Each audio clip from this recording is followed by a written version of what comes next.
Renungan Pagi, Christ Triumphant atau Kristus yang Menang oleh Ellen G. White, 3 Februari 2025.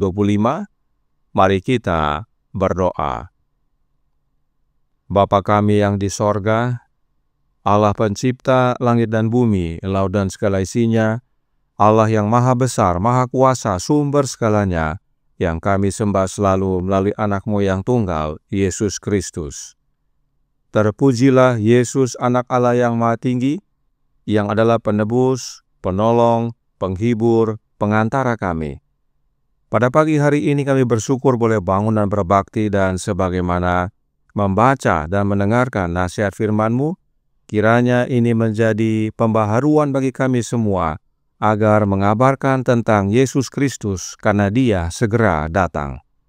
Beserta kami sepanjang perbaktian ini, kehendak-Mu yang jadi. Ampun kami akan dosa dan salah, karena kami berdoa hanya dalam nama anak Allah yang tunggal, Yesus Kristus, yang adalah Tuhan dan Juru Selamat kami. Amin. Renungan hari ini akan dibacakan oleh Saudara Amir Siregar. Kepada Saudara Amir, kami persilahkan. Terima kasih. Selamat pagi saudaraku yang kekasih dalam Tuhan Yesus Kristus. Bacaan kita hari ini tanggal 3 Februari berjudul Saat Kesempatan Kerohanian yang Langka. Ayatnya terdapat dalam Roma 1 ayat 21. Sebab sekalipun mereka mengenal Allah, mereka tidak memuliakan Dia sebagai Allah atau mengucap syukur kepadanya. Sebaliknya pikiran mereka menjadi sia-sia dan hati mereka yang bodoh menjadi gelap. Roma 1 ayat 21. Meskipun dunia sebelum air bah itu jahat, zaman itu bukanlah seperti yang sering diduga era kebodohan dan kebiadaban. Orang-orang diberi kesempatan untuk mencapai standar moral dan intelektual yang tinggi. Mereka memiliki kekuatan fisik dan mental yang hebat, dan kelebihan mereka untuk memperoleh pengetahuan agama dan ilmiah tidak ada bandingannya. Adalah suatu kesalahan untuk menganggap bahwa karena mereka hidup sampai usia lanjut, pikiran mereka matang terlambat. Kekuatan mental mereka berkembang lebih awal, dan mereka yang menghargai rasa takut akan Allah dan hidup selaras dengan kehendaknya terus bertambah dalam pengetahuan dan kebijaksanaan sepanjang hidup mereka. Seiring dengan berkurangnya usia manusia dan kekuatan fisik mereka berkurang, demikian pula kapasitas mental mereka berkurang. Orang-orang sebelum air bah tidak memiliki buku. Mereka tidak memiliki catatan tertulis, tetapi dengan kekuatan fisik dan mental mereka yang besar, mereka memiliki ingatan yang kuat, mampu memahami dan mengingat apa yang dikomunikasikan kepada mereka, dan pada gilirannya menyampaikan tanpa gangguan kepada keturunan mereka. Jauh dari era kegelapan agama, itu adalah era terang yang luar biasa. Seluruh dunia memiliki kesempatan untuk menerima instruksi dari Adam. Keraguan tidak dapat menyangkal keberadaan Eden saat ia berdiri di depan mata. Pintu masuknya dihalangi oleh para malaikat yang mengawasi. Urutan penciptaan, tujuan taman, sejarah kedua pohonnya yang sangat erat kaitannya dengan nasib manusia adalah fakta yang tidak terbantahkan. Dan keberadaan serta otoritas tertinggi Allah, kewajiban hukumnya, adalah kebenaran yang jarang dipertanyakan orang saat Adam berada di antara mereka. Meskipun kejahatan merajalela, ada sederet pria dan wanita suci yang diangkat dan dimuliakan melalui persekutuan dengan Allah, hidup seperti dalam persekutuan sorga. Mereka adalah orang-orang yang sangat cerdas, dengan pencapaian yang luar biasa. Mereka memiliki misi yang agung dan suci, untuk mengembangkan karakter kebenaran, untuk mengajarkan pelajaran tentang kesalehan, tidak hanya kepada orang-orang pada zaman mereka, tapi juga untuk generasi mendatang. Hanya beberapa dari yang paling menonjol disebutkan dalam kitab suci, tetapi sepanjang zaman, Allah memiliki saksi-saksi yang setia, penyembah yang tulus hati. Dikutip dari Patriarchs and Prophets halaman 82-84. Demikianlah bacaan renungan pagi kita pada pagi hari ini. Terima kasih dan Tuhan Yesus memberkati. Terima kasih atas penata layanan Saudara Amir. Tuhan Yesus memberkati. Selamat pagi saudaraku dalam Tuhan.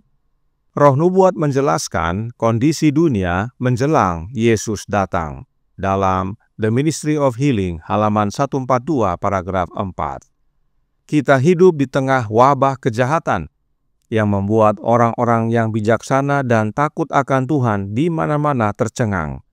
Kerusakan yang merajalela tidak dapat dijelaskan dengan pena manusia. Setiap hari membawa pengungkapan baru tentang pertikaian politik, penyuapan dan penipuan.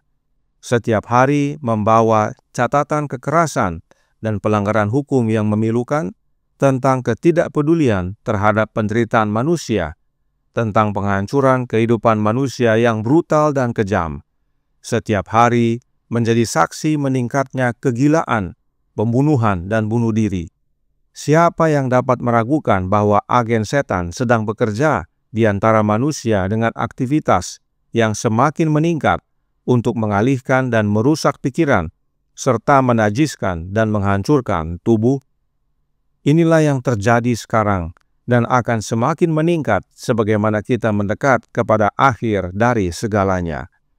Kemudian, dalam Patriarchs and Prophets halaman 101 paragraf 3 dikatakan, semangat anarki merasuki semua bangsa, dan ledakan yang dari waktu ke waktu menimbulkan kengerian di dunia hanyalah indikasi dari api nafsu dan pelanggaran hukum yang terpendam, yang setelah lepas kendali akan memenuhi bumi dengan kesengsaraan dan kehancuran. Gambaran yang diberikan ilham tentang dunia sebelum air bah menggambarkan dengan sangat tepat kondisi yang sedang dituju oleh masyarakat modern. Kondisi manusia di zaman kita sekarang tidak berbeda dengan kondisi dunia sebelum air bah. Dan Roh Nubuat menambahkan dalam Testimonies for the Church, volume 9, halaman 11 paragraf 3. Kondisi dunia menunjukkan bahwa masa sulit sudah di depan mata. Koran-koran harian penuh dengan indikasi konflik mengerikan dalam waktu dekat. Perampokan besar-besaran sering terjadi, pemogokan umum terjadi, pencurian dan pembunuhan terjadi di mana-mana. Orang-orang yang kerasukan setan merenggut nyawa pria, wanita, dan anak-anak kecil. Orang-orang tergila-gila pada kejahatan, dan semua jenis kejahatan merajalela. Inilah yang renungan hari ini sebut dengan saat kesempatan kerohanian yang langka. Mengapa disebut demikian? Karena di zaman sebelum air bah, kejahatan merajalela. Sebab segala kecenderungan hati manusia selalu membuahkan kejahatan semata-mata. Bahkan, dalam Kejadian 6 ayat 12 dikatakan, Allah menilik bumi itu, dan sungguhlah rusak benar. Sebab semua manusia menjalankan hidup yang rusak di bumi. Oleh karena itu, Allah berfirman kepada Nuh dalam Kejadian 6 ayat 13 dan 14. Aku telah memutuskan untuk mengakhiri hidup segala makhluk, sebab bumi telah penuh dengan kekerasan oleh mereka. Jadi aku akan memusnahkan mereka bersama-sama dengan bumi. Buatlah bagimu sebuah bahtera dari kayu gofir. Bahtera itu harus kau buat berpetak-petak dan harus kau tutup dengan pakal dari luar dan dari dalam. Jika saudara baca dalam Kejadian pasal 6, tidak ada perintah Allah untuk Nuh berkhotbah selama 120 tahun. Perintah yang Nuh terima adalah untuk membuat sebuah bahtera. Namun, dalam membangun sebuah bahtera yang belum pernah dilakukan pada zaman sebelum air bah, tentunya akan menarik perhatian dan memberikan kesempatan kepada Nuh untuk bersaksi. Karenanya Roh Nubuat berkata dalam manuskrip 150 tahun 1899 paragraf 41. Selama 120 tahun, orang-orang harus mendengar peringatan itu. Nuh adalah seorang pengkhotbah kebenaran yang setia. Dan hari demi hari, suara peringatannya terdengar. Hari demi hari, orang-orang melihat imannya ditunjukkan dalam pembangunan bahtera. Jadi, pada masa pembangunan bahtera itulah Nuh menyaksikan imannya bahwa akan ada air bah yang akan memusnahkan semua yang ada di bumi, yang mana belum pernah terjadi sebelumnya. Dan karenanya Nuh memanggil banyak orang kepada pertobatan. Ada berapa bahtera yang Nuh harus bangun? Hanya satu bahtera. Artinya, hanya satu jalan keselamatan. Yohanes 14 ayat 6 berkata, kata Yesus kepadanya, Akulah jalan dan kebenaran dan hidup.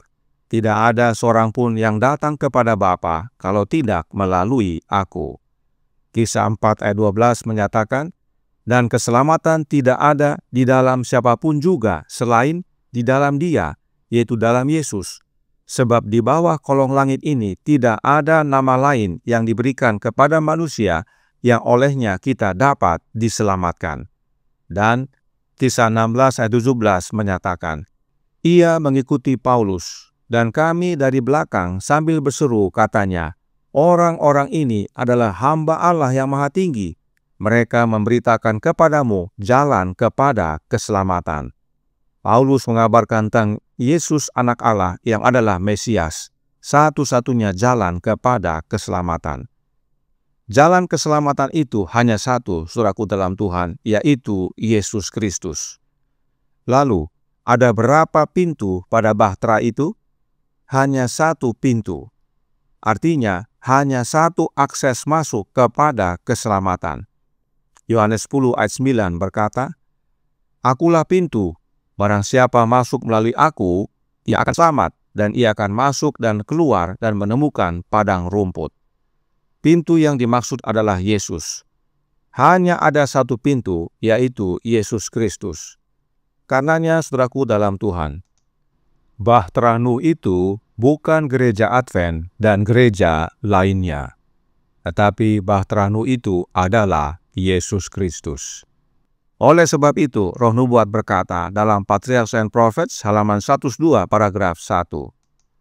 Sebelum air bah, Allah mengutus Nuh untuk memperingatkan dunia agar manusia dapat bertobat dan dengan demikian terhindar dari kehancuran yang mengancam. Menjelang kedatangan Kristus yang kedua, Tuhan mengutus hamba-hambanya dengan memperingatkan kepada dunia untuk mempersiapkan diri bagi peristiwa besar itu. Banyak orang telah hidup dalam pelanggaran hukum Allah, dan sekarang Dia dalam belas kasihan memanggil mereka untuk menuruti perintah-perintah suci-Nya. Semua orang yang akan menyingkirkan dosa-dosa mereka melalui pertobatan kepada Allah dan iman kepada Kristus akan diberikan pengampunan. Sebagaimana Allah perintahkan Nuh untuk bangun bahtera sebagai satu-satunya jalan keselamatan agar terhindar dari air bah yang melanda, demikian juga kita diutus Tuhan sekarang untuk kabarkan tentang Yesus Kristus, satu-satunya jalan keselamatan, agar terhindar dari kematian kekal. Sebab oleh percaya di dalam Yesus, maka kita menerima pengampunan dan pembersihan dosa-dosa. Inilah sebabnya, sebagaimana di zaman Nuh, saat ini, zaman sekarang ini adalah kesempatan kerohanian yang langka. Sebab kejahatan sudah merajalela dan kecenderungan hati manusia hanyalah kejahatan. Karenanya, saudaraku dalam Tuhan, kabarkan kepada banyak orang tentang Yesus Kristus, agar barang siapa yang percaya kepadanya tidak binasa, melainkan beroleh hidup yang kekal. Tuhan memberkati, saya bawa dalam nama Yesus. Amin. Mari kita berdoa. Bapa kami yang di sorga, Allah pencipta langit dan bumi, laut dan segala isinya, Allah yang maha besar, maha kuasa, sumber segalanya, yang kami sembah selalu melalui anak-Mu yang tunggal, Yesus Kristus.